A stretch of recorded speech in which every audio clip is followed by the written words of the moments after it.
నమస్కారం, DTV news కి స్వాగతం. హెడ్లైన్ చూద్దాం.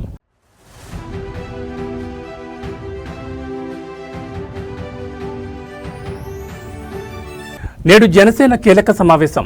ఎమ్మెల్యేలు ఎమ్మెల్సీలతో పవన్ కళ్యాణ్ భేటీ.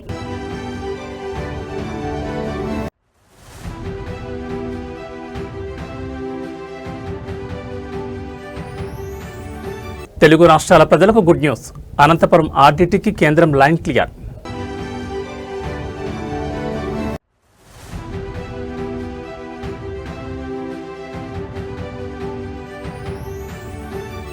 క్షేత్రస్థాయిలో గ్యాస్ కొరత తీవ్రంగా ఉంది. మాజీ మంత్రి కేటీఆర్ కీలక వ్యాఖ్యలు.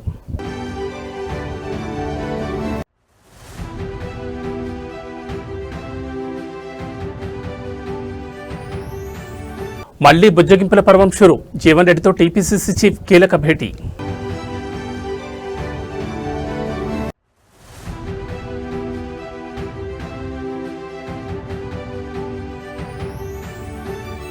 కొలంబియాలో ఘోర విమాన ప్రమాదం. 90 మంది జవాన్ల దుర్మరణం. ఇక డీటెయిల్స్ చూస్తే జనసేన పార్టీ నేడు కీలక సమావేశం నిర్వహించనుంది. జనసేన అధ్యక్షుడు డిప్యూటీ సీఎం పవన్ కళ్యాణ్ పార్టీ ఎమ్మెల్యేలు ఎమ్మెల్సీలతో సమావేశమై పలు ముఖ్య అంశాలపై చర్చించనున్నారు. విజయవాడలోని నోవాటెల్ హోటల్లో మంగళవారం మధ్యాహ్నం 12 గంటలకు ఈ భేటీ ప్రారంభం కానుంది. ఈ సమావేశంలో పార్టీ అంతర్గత కమిటీల నియామకం ప్రధాన ఎజెండాగా ఉండనుంది. క్షేత్రస్థాయిలో పార్టీ పరిస్థితులు, తాజా రాజకీయ పరిణామాలపై సమగ్రంగా చర్చించి నేతలకు పవన్ దిశానిర్దేశం చేయనున్నారు. పార్టీని మరింత బలోపేతం చేసే దిశగా వ్యూహాత్మక నిర్ణయాలు తీసుకునే అవకాశం ఉంది. అదేవిధంగా ఎమ్మెల్యేలకు అదనపు నియోజకవర్గాల బాధ్యతలు అప్పగించే అంశంపై సమావేశంలో చర్చ జరగనుంది. పార్టీ పనితీరును మెరుగుపరచడం, స్థానిక స్థాయిలో పార్టీ చురుకుదనాన్ని పెంచడం లక్ష్యంగా నిర్ణయం తీసుకునే అవకాశం ఉందని తెలుస్తోంది. పార్టీ క్రమశిక్షణను కట్టుదిట్టం చేసేందుకు పబ్లిక్ అకౌంట్స్ కమిటీ, క్రమశిక్షణ కమిటీలు ఏర్పాటు చేసే అంశంపై నిర్ణయం తీసుకునే అవకాశం ఉంది.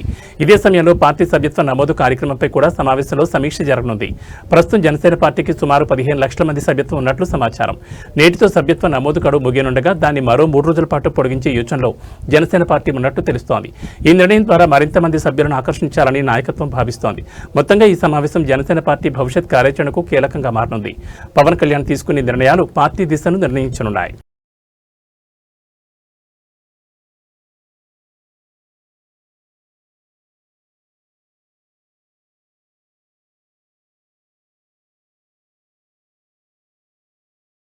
దశాబ్దాలుగా అనంతపురం జిల్లాతో పాటు తెలుగు రాష్ట్రాల్లోని వేల గ్రామాల్లో పేదల కోసం అద్భుత వైద్య సామాజిక సేవలు అందిస్తున్న రూరల్ డెవలప్మెంట్ ట్రస్ట్ కు లైన్ క్లియర్ అయింది. గత ఏడాది కాలంగా నిలిచిపోయిన ఎఫ్సీఆర్ఏ అనుమతులను కేంద్ర హోంశాఖ పునరుద్ధరిస్తున్నట్లు ప్రకటించింది. ఈ మేరకు కేంద్ర హోంశాఖ నుంచి ఆర్డీటీ సంస్థకు అధికారిక సమాచారం అందింది.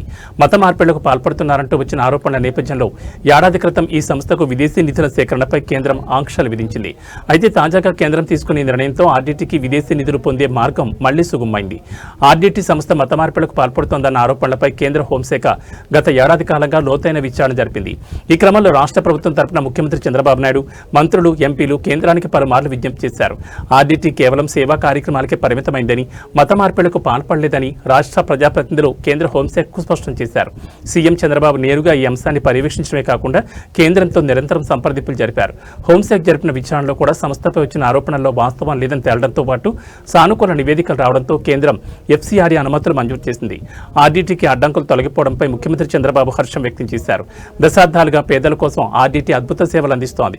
గతంలో నిధుల నిలిపివేత కారణంగా సంస్థ సేవలకు కొంత అంతరాయం కలిగింది. విదేశీ నిధుల సమస్యను పరిష్కరించిన ప్రధాని నరేంద్ర మోడీకి కేంద్ర హోంమంత్రి అమిత్ షాకు ప్రత్యేక ధన్యవాదాలు తెలియజేస్తున్నారని ఆయన పేర్కొన్నారు. తెలుగు రాష్ట్రాల్లోని వేల గ్రామాల్లో వివిధ రకాల సేవలు అందిస్తున్న ఈ సంస్థకు కేంద్రం మద్దతుగా నిలవడం శుభపరిణామని కొనియాడారు. ఆర్డీటీ సేవలు నిరంతరాయంగా అందేలా చూస్తానని, గతంలో ఇచ్చిన మాట నిలబెట్టుకున్నానని మంత్రి నారా లోకేష్ అన్నారు. ఇది లక్షల మంది సంతోషించే సమాచారమని ఆయన పేర్కొన్నారు. కేంద్ర ప్రభుత్వంతో పదే సంప్రదింపులు జరపడం వల్లే నేడు ఈ అడ్డంకులు తొలగిపోయాయి. ఉపాధి, ఆర్థిక సాధికారత, వైద్య సేవల్లో ఆర్డీటీ చేస్తున్న కృషిని కేంద్రానికి వివరించాం. ప్రజల ఆకాంక్ష నెరవేర్చిన ప్రధాని, హోంమంత్రి, అధికారులకు కృతజ్ఞతలని లోకేష్ సోషల్ మీడియా వేదికగా తెలిపారు.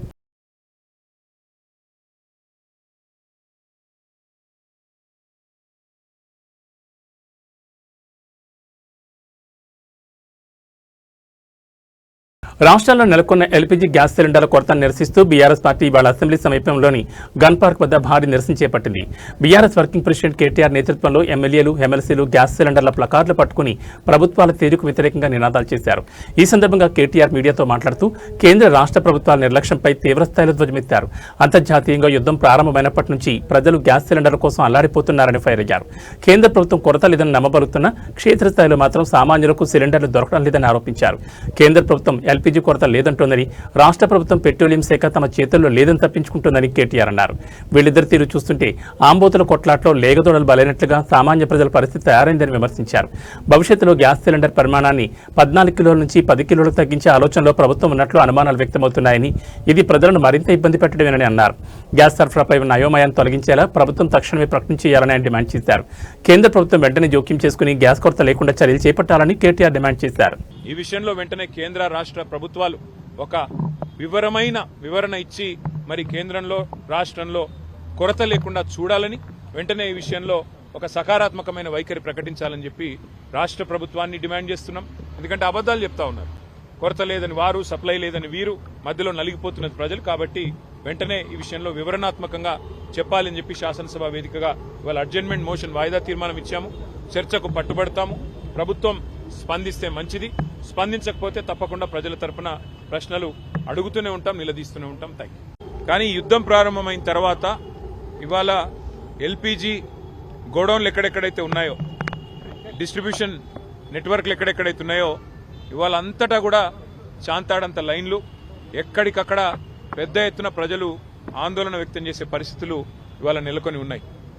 ఒకవైపు కేంద్ర ప్రభుత్వమేమో పార్లమెంట్లో అడిగినా, పార్లమెంట్లో మాట్లాడినా, బయట మాట్లాడినా ఏ కొరత లేదు, మేము చూసుకుంటున్నాము, మేము మేనేజ్ చేస్తాము అని వారు చెప్తా ఉన్నారు, నమ్మబలుకుతా ఉన్నారు.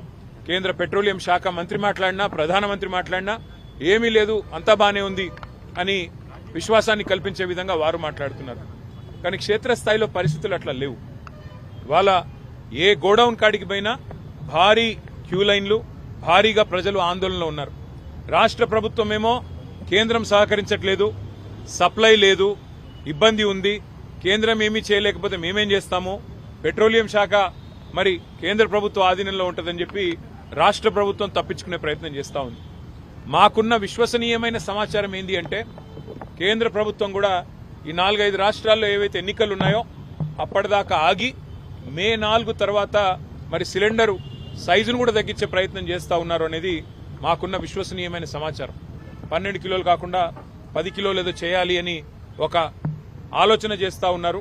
లేదు, నిజంగానే సప్లై లేదు, ఇబ్బంది అవుతుందని చెప్పి చెప్తా ఉన్నారు.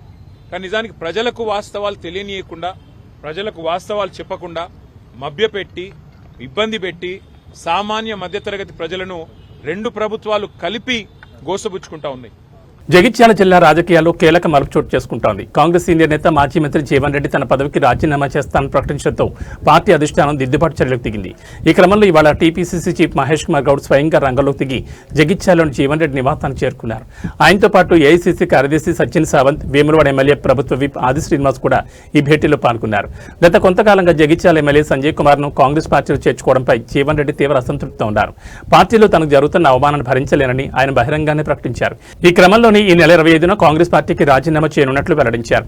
అంతకుముందు మంత్రులు శ్రీధర్ బాబు, అడ్లూరు లక్ష్మణ్, ఎమ్మెల్యే మేడిపల్లి సత్యంలు చర్చలు జరిపినప్పటికీ అవి ఫలించలేదు. దీంతో చివరి ప్రయత్నంగా టీపీసీసీ చీఫ్ స్వయంగా ఆయన వద్దకు వెళ్లారు. మహేష్ కుమార్ గౌడ్ రాకతో జీవన్ రెడ్డి నివాసం వద్ద ఉద్రిక్త వాతావరణం నెలకొంది. జీవన్ రెడ్డిని కలిసేందుకు వచ్చిన జగిత్యాల డీసీసీ అధ్యక్షుడు నందయ్యను లోపలికి అనుమతించొద్దని జీవన్ రెడ్డి అనుచరులు నినాదాలు చేశారు. దీంతో ఆయన అక్కడి నుంచి వెనుదిరగాల్సి వచ్చింది. గతంలో జీవన్ రెడ్డికి సన్నిహితుడిగా ఉన్న నందయ్య ఇటీవల ఎమ్మెల్యే సంజయ్ కుమార్తో సఖ్యతగా ఉంటున్నారని ఆరోపణల నేపథ్యంలో ఈ ఉద్రిక్తత చోటు చేసుకుంది. టీపీసీసీ చీఫ్ మహేష్ కుమార్ గౌడ్ రాక సందర్భంగా కాంగ్రెస్ నాయకులు జీవన్ రెడ్డికి పార్టీ కండువా కప్పే ప్రయత్నం చేశారు. అయితే పార్టీలో జరిగిన అవమానం చాలు, ఇక ఈ కండువా వద్దు అంటూ ఆయన సున్నితంగా తిరస్కరించడం చర్చనీయాంశమైంది. ప్రస్తుతం జీవన్ రెడ్డితో టీపీసీసీ చీఫ్ ఇతర నేతలు చర్చలు కొనసాగుతున్నాయి. రాజీనామా గడువుకు మరో 24 గంటల సమయం మాత్రమే ఉండడంతో ఈ చర్చలు ఏ మలుపు తీసుకుంటాయోనని రాజకీయ వర్గాల్లో ఆసక్తి నెలకొంది.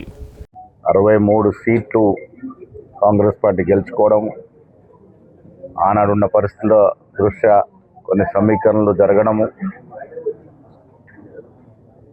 వాటి పర్యవసరంగా జీవన్ రెడ్డి గారు ఇబ్బందులకు గురైనారు. ఇంత సుదీర్ఘ అనుభవం ఉండి ఈ వయసులో కొంత బాధపడ్డాడు. కొన్నిసార్లు కొన్ని నిర్ణయాలు రాజకీయంగా తీసుకున్నప్పుడు కొన్ని ఇబ్బందులు వస్తూ ఉంటాయి.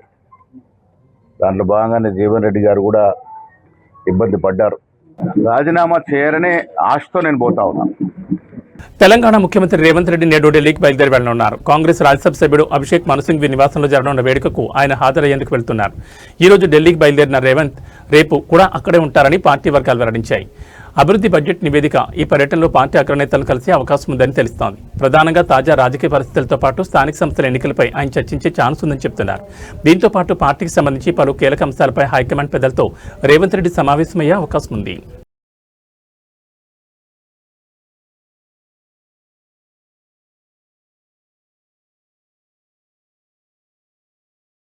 మొయినాబాద్ డ్రగ్స్ కేసులో నిందితులను పోలీసులు కస్టడీలోకి తీసుకున్నారు. పైలట్ రోహిత్ రెడ్డి, రితీష్ రెడ్డి, నమీస్ శర్మలను చెంచల్గూడ జైలు నుంచి ఉదయం అదుపులోకి తీసుకున్నారు. న్యాయస్థానం సూచనల మేరకు 3 రోజుల పాటు ఈ ముగ్గురిని విచారించనున్నారు. రోహిత్ రెడ్డి, రితీష్ రెడ్డి, నమీస్ శర్మలను మొయినాబాద్ డ్రగ్స్ కేసులో అరెస్ట్ చేసిన సంగతి తెలిసిందే. అయితే ఈ కేసు కోసం ప్రభుత్వం నియమించిన సిట్ నిందితులను కస్టడీకి అనుమతించాలని కోరింది. దీంతో 3 రోజుల పాటు విచారణ చేసేందుకు అనుమతించింది. ఈ విచారణలో డ్రగ్స్ సరఫరా నెట్వర్క్ సంబంధించిన విషయాలపై ఆరా తీయనున్నారు. న్యాయవాదుల పర్యవేక్షణలోనే విచారణ కొనసాగాలని న్యాయస్థానం చెప్పింది. నెంబర్ 1 పోయిర్రు, నెంబర్ 2 ఓకే.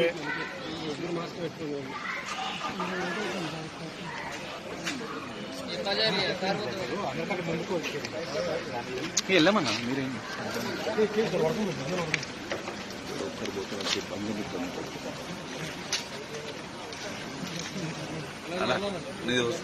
ఫోన్ డౌన్ చేయాలా లోగో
సరే సరే సరే సరే సరే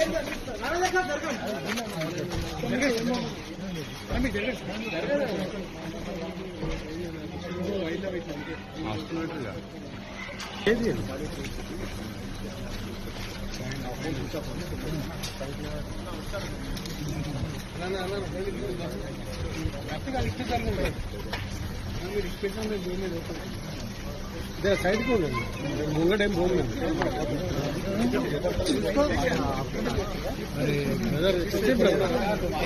మీరు అడ్డం ఉంటే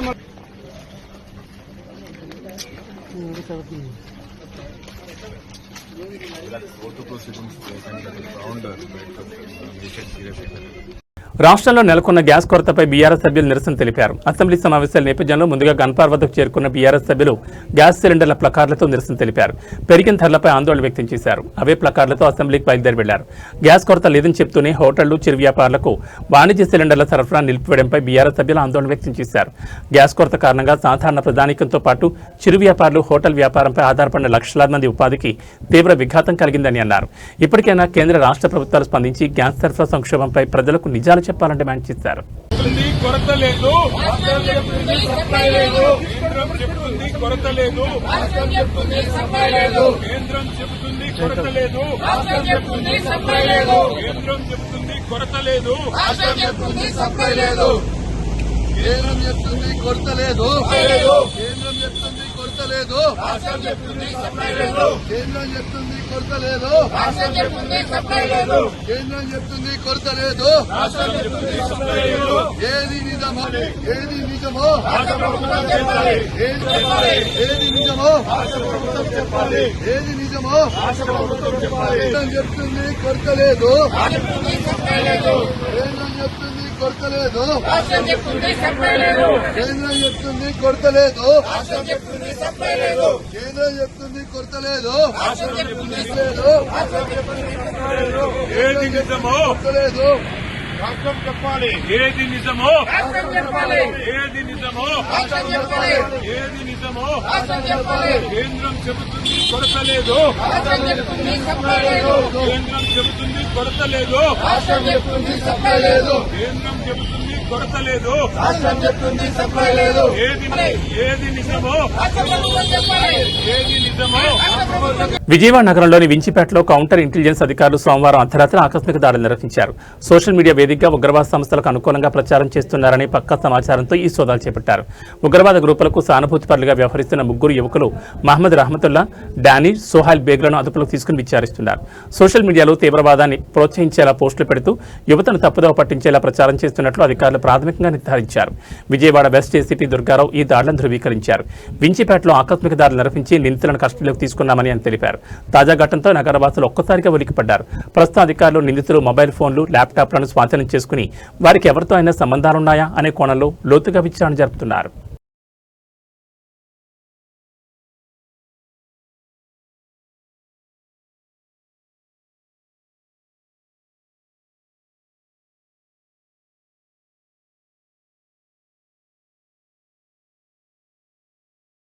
హైదరాబాద్ నగరంలోని పలు ప్రాంతాల్లో వాహనదారులు పెట్రోల్ కోసం తీవ్ర ఇబ్బందులు పడుతున్నారు. ఉప్పల్, మల్లాపూర్, ఘట్కేసర్, అత్తాపూర్ వంటి ప్రధాన ప్రాంతాల్లోని పెట్రోల్ బంకుల వద్ద నో స్టాక్ బోర్డులు కనిపిస్తున్నాయి. స్టాక్ లేకపోవడంతో బంక్ యజమానులు గేట్లు మూసివేస్తుండగా ఆఫీసులకు, పనులకు వెళ్లే వాహనదారులు పెట్రోల్ కోసం ఒక బంకు నుంచి మరో బంకు తిరుగుతూ ఆందోళన వ్యక్తం చేస్తున్నారు. సప్లైలో తలెత్తిన అంతరాయమే దీనికి కారణమని తెలుస్తోంది.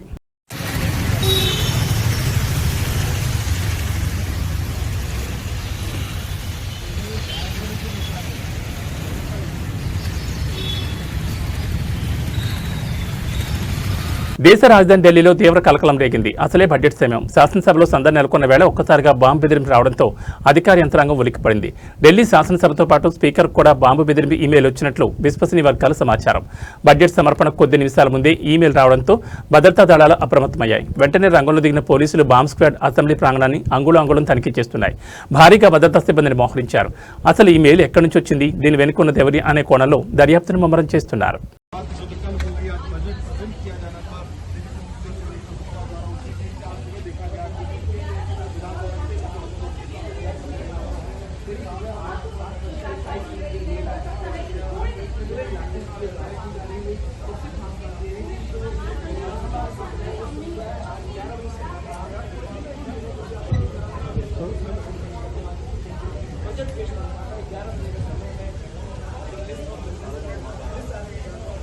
కొలంబియాలో ఘోర విమాన దుర్ఘటన చోటు చేసుకుంది. ఆ దేశానికి చెందిన ఎయిర్ ఫోర్స్ మిలిటరీ విమానం కుప్పకూలింది. టేకాఫ్ అవుతున్న సమయంలో ఈ దుర్ఘటన జరిగింది. ఈ ప్రమాదంలో 90 మంది మృతి చెందారు. ప్రమాద సమయంలో విమానంలో 110 మంది సైనికులు ఉన్నారు. పెరు సరిహద్దుకు సమీపంలో ప్యూర్టో లిగ్యూజోమా పట్టణంలో ఈ ప్రమాదం చోటు చేసుకుంది. ఎయిర్ ఫోర్స్ కు చెందిన పెర్కులసి 130 ఎయిర్ క్రాఫ్ట్ టేకాఫ్ అవుతుండగా కుప్పకూలిందని రక్షణ మంత్రి పెడ్రో శాంచోజ్ వెల్లడించారు. ఈ దుర్ఘటనలో ఎంతమంది మరణించారు, ఎంతమంది గాయపడ్డారు అన్న వివరాలు ఇంకా తెలియలేదు. సహాయ బృందాలను ఘటనాస్థలికి పంపామని పరిస్థితిని సమీక్షిస్తున్నట్లు చెప్పారు. ప్రమాదానికి గల కారణం ఇంకా తెలియలేదు. విమాన దుర్ఘటనపై కొలంబియా అధ్యక్షుడు గుస్టావో పెట్రో దిగ్భ్రాంతిని వ్యక్తం చేశారు. ఇది ఘోర ప్రమాదమని, ఎలాంటి ప్రాణ నష్టం సంభవించకూడదని ఆశిస్తున్నారని అన్నారు. ఇలాంటి ఘటన జరిగి ఉండకూడదని, జవాన్ల భద్రత తమకు ప్రాధాన్యమని చెప్పారు. భవిష్యత్తులో ఇలాంటి ప్రమాదాలు జరగకుండా చూసేందుకు మిలిటరీ సామర్థ్యాలను పెంచుతామని, మెరుగైన సదుపాయాలు కల్పిస్తామని హామీ ఇచ్చారు. ప్రపంచంలో మిలిటరీ రవాణా ఎయిర్ క్రాఫ్ట్లలో C-130 పేరెనికన్నది. జవాన్లు, ఆయుధాల రవాణాకు దీన్ని ఉపయోగిస్తుంటారు. ఒకేసారి 19,000 కిలోల బరువును ఇది జారవిడచగలదు. మెడికల్ ఎమర్జెన్సీ, విపత్తు ఉపశమన కార్యకలాపాలు, ఫైర్ ఫైటింగ్ వంటి వాటిని దీనికి వాడతారు.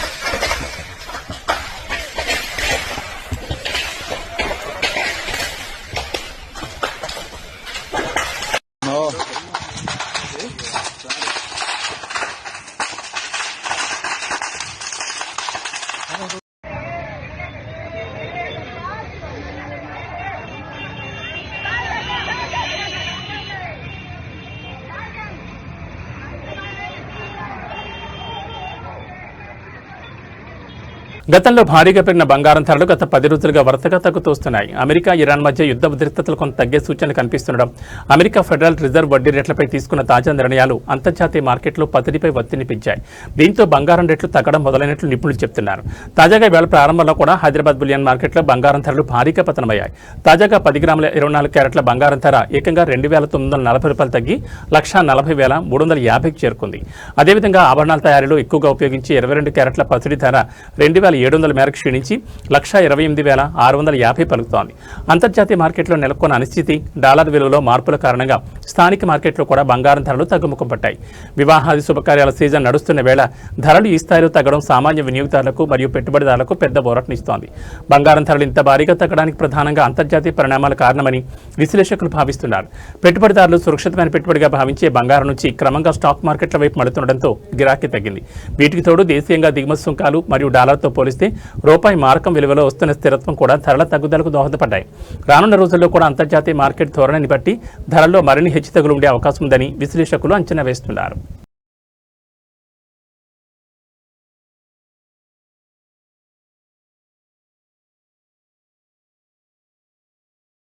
వరుస నష్టాలతో కుదిరిన భారత స్టాక్ మార్కెట్లు ఇవాళ భారీ లాభాలతో ప్రారంభమయ్యాయి. అంతర్జాతీయ మార్కెట్ల నుంచి వచ్చిన సానుకూల సంకేతాలతో దేశీయ సూచీలు సరికొత్త ఉత్సాహంతో ట్రేడింగ్ మొదలుపెట్టాయి. ఉదయం 9:30కి బాంబే స్టాక్ ఎక్స్చేంజ్ సూచీ సెన్సెక్స్ 10.39 పాయింట్లు లాభపడి 73,736 పాయింట్ల వద్ద కొనసాగుతోంది.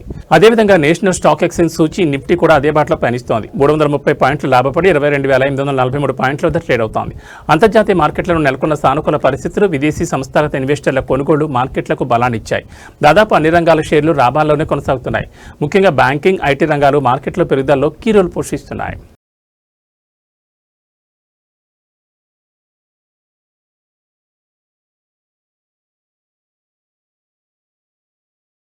ఇవి బులెటిన్ విశేషాలు. మరో బులెటిన్లో మళ్ళీ కలుసుకుందాం. నమస్తే.